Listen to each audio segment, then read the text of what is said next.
नमस्ते बच्चों, मैं आपकी हिंदी विषय की अध्यापिका मधु माडेल आज आपको पाठ 3 भाई बहन पढ़ाने जा रही हूँ। इसे आप ध्यान से सुने और पढ़ने का अभ्यास करें। माँ हाय, माँ हाय।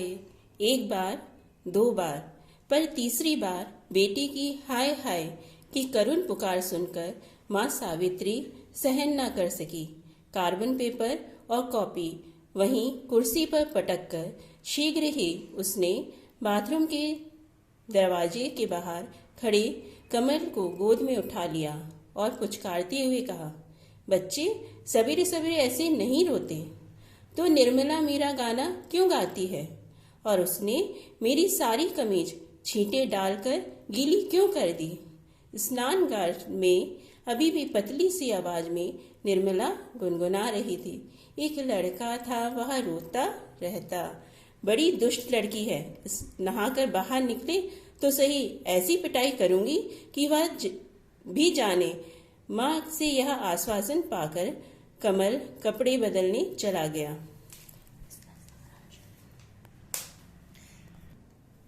इसका सारांश ये है कि निर्मला अपने छोटे भाई को तंग करती रहती है और उसके कपड़ों पर छींटे मारकर उसकी कमीज को गीला कर देती है। तो कमल रोता हुआ माँ के पास जाता है। माँ से कहता है कि दीदी मुझे चिढ़ाती रहती है, कहती है एक लड़का है जो रोता रहता है। माँ कहती है बड़ी दुष्ट लड़की है, उसे नहाकर बाहर तो निकलने दे, मैं उसकी पिटाई करूंगी।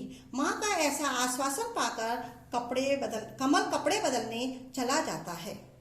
न जाने कितनी मंगल कामनाओं, भावनाओं और आशीर्वादों को लेकर सावित्री ने अपने भाई के जन्मदिन पर उपहार भेजने के लिए एक श्वेत रेशमी कपड़े पर तितली की सुंदर आकृति खींची है।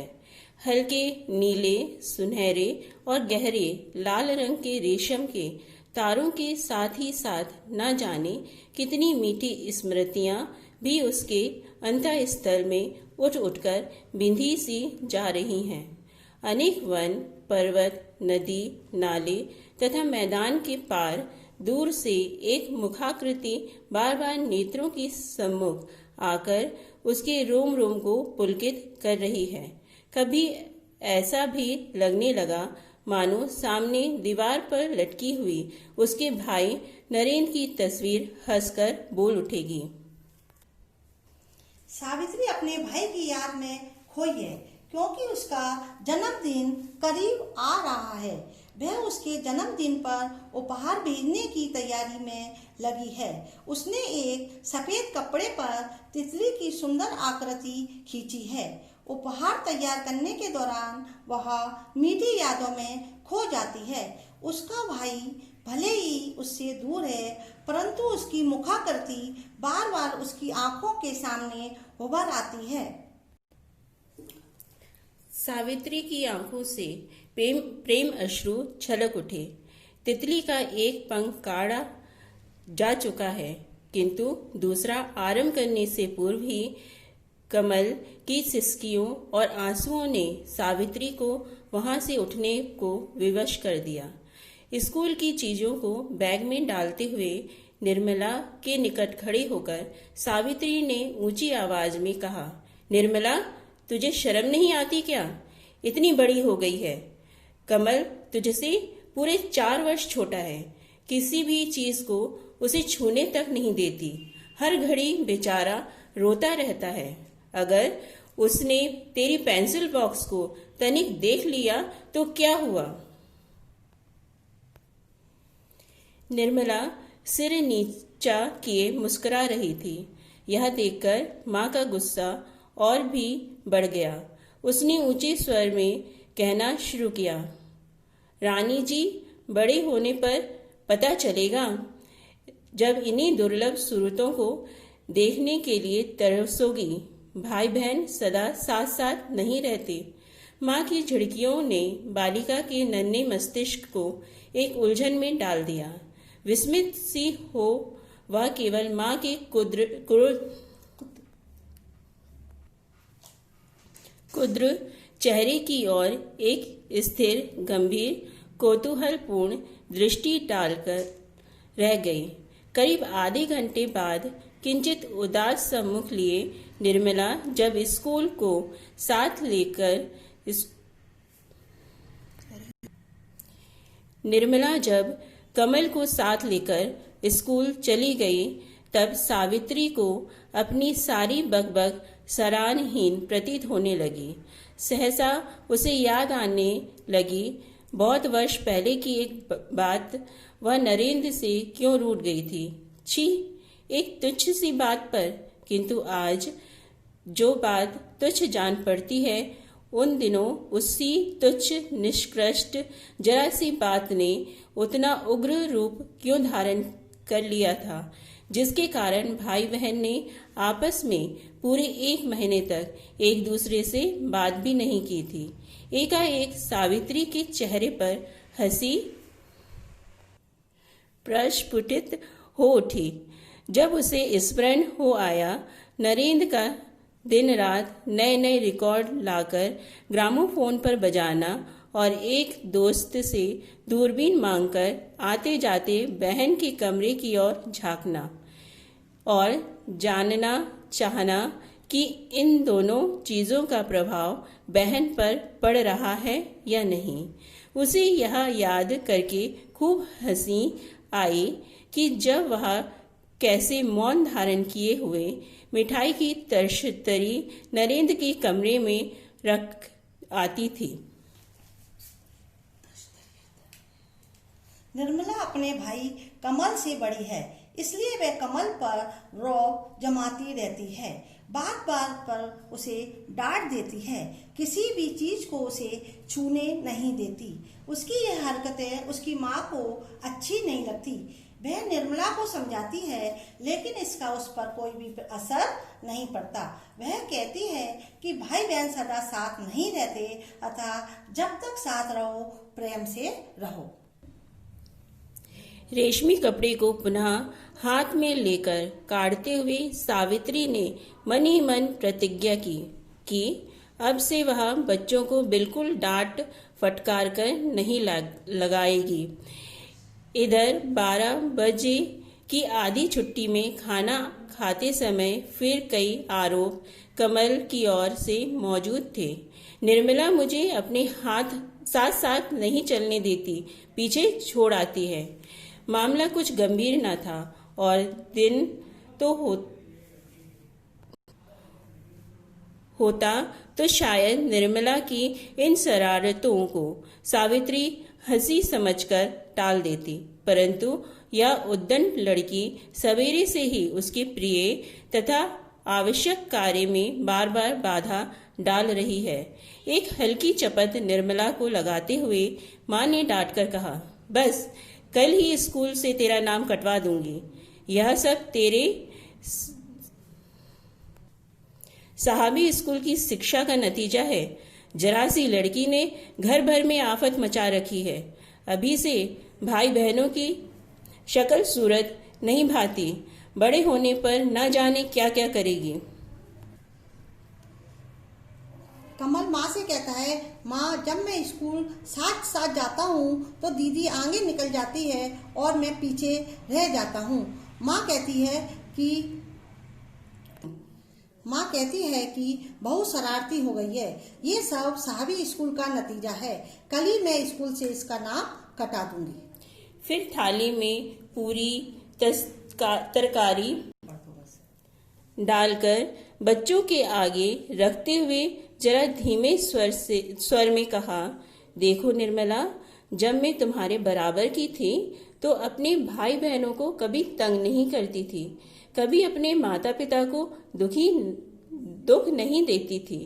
किंतु यह बात कहते हुए भीतर ही भीतर सावित्री को कुछ झिझक सी हो आई। हम दोनों सीता के घर से जुलूस देखने माँ, अच्छा।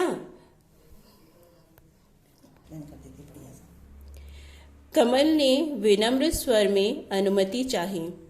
नहीं जी, क्या अपने घर से दिखाई नहीं पड़ता? माँ ने देखा दरवाजे की ओट में निर्मला खड़ी थी। कैसी चालाक लड़की है, इस गरीब को आगे करती है जब खुद कुछ कहना होता है।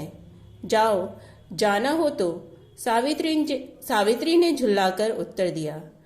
5 बजे मुहर्रम का जुलूस निकलने वाला था। पल भर में चौराहे पर सैकड़ों मनुष्यों की भीड़ इकट्ठी हो गई।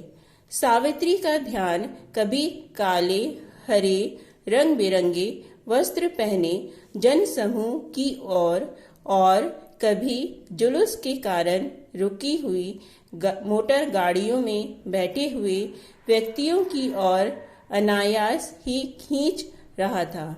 इधर बालिका निर्मला के होश हवास एकाएक गुम से हो गए। जब जल्दी से वापस लौटकर आते ही उसे सारे घर में कमल की परछाई तक नजर न आई। व्याकुल सी हो वहां एक कमरे से दूसरे कमरे में और फिर बरामदे में पंखहीन पक्षी की नाई फड़फड़ाती हुई दौड़ने लगी। उसकी आंखों के आगे अंधेरा सा छा गया। उसे सब कुछ सुनसान सा प्रतीत होने लगा। वह माँ से कई बार छोटे बच्चों के भीड़ भाड़ में खो जाने का हाल सुन चुकी है। हाय, उसका भाई कमल, वह क्या करे। निर्मला और कमल जुलूस देखना चाहते हैं। वह जुलूस देखने के लिए कमल को आगे कर देती है और माँ से आज्ञा मांगती है। तो माँ कहती है, क्या अपने घर से दिखाई नहीं देता? तो माँ झुंझला कर उसे जाने की अनुमति दे देती है। 5 बजे मुहर्रम का जुलूस निकलने वाला था। निर्मला अपने भाई को लेकर मुहर्रम का जुलूस देखने जाती है। जुलूस देखने के लिए अच्छी खासी भीड़ उमड़ रही थी। तभी निर्मला के भाई की उंगली छूट जाती है और वह खो जाता है। भाई के खो जाने पर निर्मला बेचैन हो जाती है और जुलूस देखने का उत्साह बिल्कुल खत्म हो जाता है।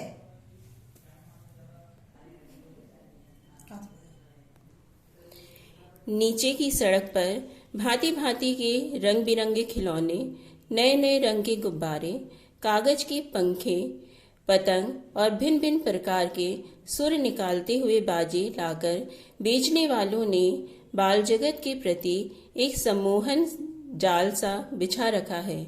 कुछ दूर से मानो नेपथ्य में से धमाधम धमाधम ढोल बाजों की ध्वनि बजती आ रही है। निर्मला इन सब चिंता आकर्षक चीजों को बिना देखे सुने ही भीड़ भाड़ को चीरते हुए वेग पूर्वक भागती भागती सीता के घर भी हो आई। पर कमल तो वहां भी नहीं है। रोते रोते निर्मला की आंखें सूज आईं। चेहरे का रंग सफेद पड़ गया। आखिर वह हिचकियां लेते हुए रूंधे गले से माँ के पास जाकर बोली, कमल कमल तो सीता के घर भी नहीं है। सावित्री का तन बदन एक बार सहसा कांप उठा। निर्मला अपने भाई को ढूंढ रही है, परंतु भीड़ में तो उसे वो गुब्बारे बेचने वालों और गाड़ियों का जाल बिछा पड़ा है। वह उसकी आंखें सूज रही हैं, वे हिचकियां ले रही हैं और वे ढूंढते ढूंढते सीता के घर आई और कहती है कि कमल है क्या। और ये क्षण भर में भीड़, मोटर और गाड़ियों के भय से कई अनिष्ट आकांक्षाएं उसकी आंखों के आगे घूम सी गई, किंतु वह अपने भीरू लड़की की नस नस से परिचित थी। उसे पूरा विश्वास था कि कमल जरूर ही कहीं न कहीं किसी दुकान पर खड़ा होकर अथवा किसी नौकर के साथ जुलूस देख रहा होगा। फिर भी उसने फूट फूट कर रोती हुई निर्मला को हृदय से नहीं लगाया और न उसे धीरज बंधाया, बल्कि आश्चर्यचकित सी हो आश्वासन का एक शब्द तक कहे बिना मानो वह अपनी लड़की की रुलाई को समझने का प्रयत्न कर रही थी। रह रहकर एक नूतन अनुभूति उसकी मन में होने लगी। मुझसे कहीं अधिक भला माँ के दिल से भी ज्यादा किसी और को कमल की चिंता हो सकती है, और यह निर्मला तो रात दिन कमल को सताया करती है। जुलूस समाप्त हो गया। क्रमशः दर्शकों के झुंड की भी छिन्न भिन्न होने लगे। मोटर गाड़ियों का धड़ाधड़ आना जाना पूर्ववत जारी हो गया, और सामने ही फुटपाथ पर पड़ोसी डॉक्टर साहब की नौकर का हाथ पकड़े कमल घर आता हुआ दिखाई दिया। सीढ़ियों में से फिर सिसकने की आवाज सुनकर सावित्री ने देखा तो मंत्रमुग्ध सी रह गई। कमल को भुजा पाश में बांधे निर्मला दुगने वेग से रो रही है। उसके कोमल गुलाबी गाल मोटे मोटे आंसू से भींगे जा रहे हैं। वह बार बार कमल का मुख चूम चूम कर कह रही है, पगली तू कहाँ चला गया था? तू क्यों चला गया था? जब कमल मेले में खो गया तो निर्मला का रो रो कर बुरा हाल था। जब उसकी माँ को ये पता चला कि निर्मला रो रही है तो उसने उसे धीरज नहीं बंधाया। तब उसने अचानक देखा कि कमल पड़ोसी डॉक्टर साहब के नौकर का हाथ पकड़े कमल घर आता हुआ दिखाई दिया। निर्मला, जिसका रो रो कर बुरा हाल था, कमल को पकड़कर उसका मुख चूमने लगती है। भाई बहन के इस प्रेम को देखकर उस सावित्री का हृदय उमड़ आया। पुनीत प्रेम के इस दृश्य को देखकर एक आनंद की धारा से उसके अंतःस्थल में बहने लगी।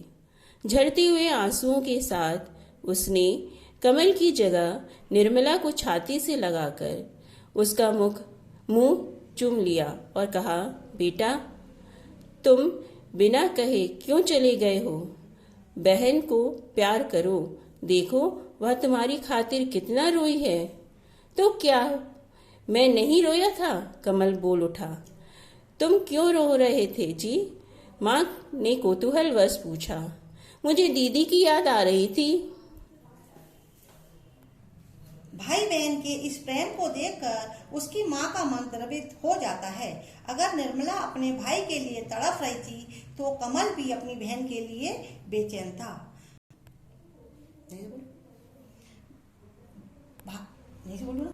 भाई बहन का रिश्ता बहुत प्यारा और अटूट होता है। यह बहुत अमूल्य होता है। बच्चों, इस पाठ से संबंधित कार्य आपको भेजा जा चुका है। आप इसे अपनी अभ्यास पुस्तिका में लिखिए और याद कीजिए, क्योंकि इससे संबंधित प्रश्न परीक्षा में पूछे जा सकते हैं। धन्यवाद। घर में रहिए, सुरक्षित रहिए।